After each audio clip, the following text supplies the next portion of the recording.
اعوذ باللہ من الشیطان الرجیم بسم اللہ الرحمن الرحیم مائی سیلف ہارون رشید۔ اللہ پاک قرآن پاک میں ارشاد فرماتا ہے کہ اے مسلمانوں، اے مومنوں، صبر اور نماز سے میری مدد حاصل کرو۔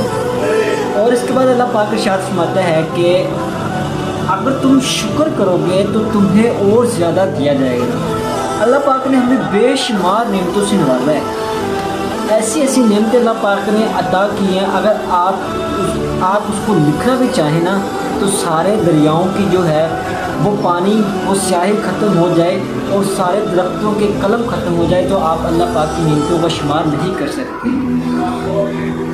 اللہ پاک نے آپ کو آنکھوں سے نوازا ہے۔ آنکھوں کا اگر آپ نے پوچھنا ہے تو کسی اس شخص سے پوچھے جو دیکھ نہیں سکتا۔ اللہ پاک نے اپنی ٹانگوں سے نوازا ہے، اس شخص سے جا کے پوچھو جو ٹانگوں سے چل نہیں سکتا۔ اللہ پاک نے ایسی ایسی نعمتوں سے نوازا ہے۔ اور میرے بھائی، جو آپ کو اللہ پاک کی فضل سے دولت مل رہی ہے نا، یہ بھی اللہ پاک کی ہی ایک نعمت ہے۔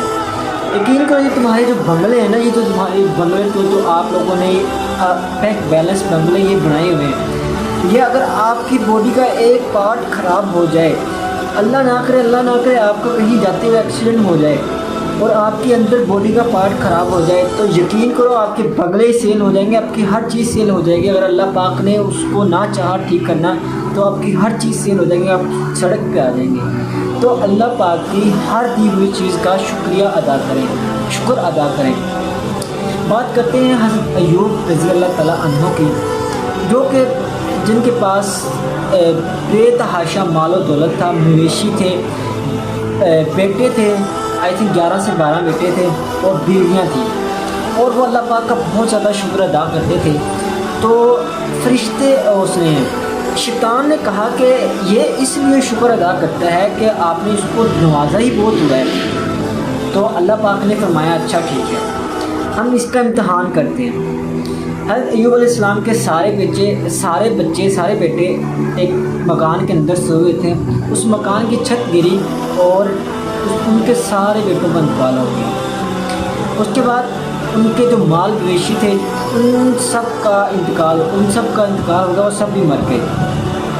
ان کے بعد ان کی ساری بیویاں مر گئیں۔ پھر حضرت ایوب علیہ السلام ایک ایسی بیماری میں ہوئے، ان کو ایک ایسی بیماری لگی جس سے ان کے جسم پہ آبلے پڑ گئے۔ تو ان کی جو خدمت کے لیے ان کی صرف ایک بیوی بچی جس کا نام تھا رحمت بیوی، جو ان کی خدمت کرتی تھی۔ تو اس حالت میں بھی حضرت ایوب علیہ السلام نے اللہ پاک کا شکر ادا کیا، اور حضرت ایوب علیہ السلام نے فرمایا کہ میرے مال مویشی، میری اولاد میری نہیں تھی، وہ جس کی تھی اس نے لے لی۔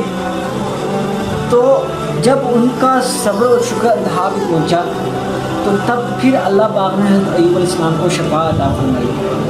اللہ پاک نے کہا کہ ایوب اپنی پاؤں کی ایڑی مارو۔ پاؤں کی ایڑی ماری تو چشمہ پھوٹ نکلا۔ پھر اس سے انہوں نے غسل کیا تو ان کی جو بیماری تھی وہ ختم ہو گئی۔ اس کے بعد پھر چند قدم چل کے پھر ایڑی ماری تو ایک اور چشمہ پھوٹا، جس سے وہ نہا کے وہ تر و تازہ ہو گئے، ان کے چہرے پہ نور آ گیا، وہ دوبارہ سے جوان ہو گئے۔ اور پھر اللہ پاک نے ان کی بیویوں کو جوان کر دیا، اور پھر ایسے ہی ان کو اللہ پاک نے دوبارہ اس سے زیادہ بیٹوں سے اور اس سے زیادہ مال مویشیوں سے نوازا۔ تو یہ کیوں نوازا گیا؟ کیونکہ انہوں نے شکر ادا کیا، ہر حالت میں شکر ادا کیا۔ تو آج آپ بھی اگر شکر ادا کریں گے تو یقین کرو اللہ پاک وہاں سے نوازے گا جہاں سے آپ کو گمان بھی نہیں ہوتا۔ اللہ پاک دیکھنا چاہتا ہے کہ میرا بندہ کیا میری دی ہوئی نعمتوں کا شکر ادا کرتا ہے۔ تو میرے بھائی، شکر کو اپنی زندگی سے کبھی بھی نہ جانے دیں۔ اگر آپ شکر کریں گے تو اللہ پاک آپ کو اور نوازے گا۔ یقین اگر آپ کی کوئی ایسی چیز، کوئی ایسی جو بہت زیادہ محبوب ہو آپ سے، وہ آپ سے چھن جائے تو اس پر بھی اللہ پاک کا شکر ادا کریں، تو اللہ پاک اس کے نعمت بدل میں آپ کو وہ چیز دے گا جس کا آپ نے تصور بھی نہیں کیا ہوگا۔ تو شکر اور صبر، ان دونوں کو اپنی زندگی میں لائیں اور ان دونوں کو اپنی زندگی پہ لاگو کریں۔